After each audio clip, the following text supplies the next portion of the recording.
100 years ago tonight, the skies over the East River were ablaze with the biggest fireworks display anyone then had ever seen.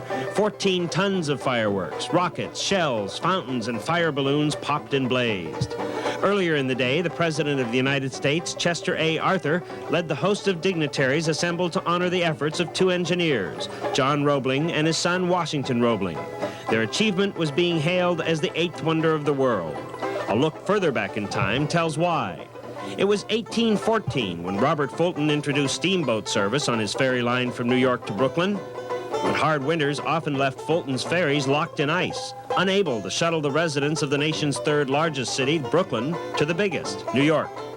Those ice gorges created a demand for German-born engineer John Roebling's answer, a suspension bridge, similar to three he had already built in Cincinnati, at Niagara Falls, and in Wheeling, West Virginia.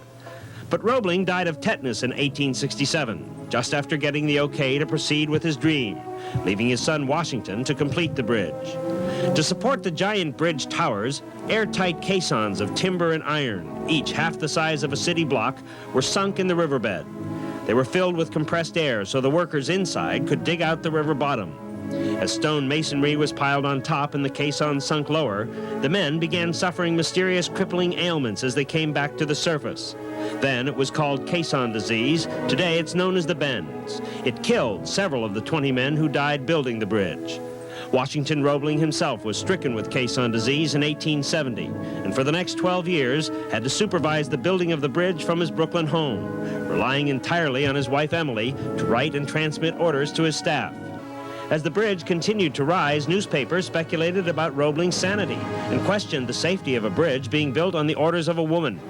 Robert Silman is a structural engineer, a teacher of architects, who never fails to take each class to the bridge he loves. There was a lot of opposition to this woman. There were times when they wanted to remove Washington Roebling as the chief engineer of the bridge because it was said that he wasn't really doing the work, she was, and she wasn't competent. This was beaten back every time, and you know, in the end, of course, they were very successful at this thing. Both Roeblings were very much aware that it was America's destiny to become an industrial giant, and that this was a symbol of industrialism in a way. Here we were in America building the biggest bridges, not in England anymore. In May of 1883, Harper's Magazine advised, "The wise man will not cross the bridge in 5 minutes nor in 20. He will linger to get the good of the splendid view about him."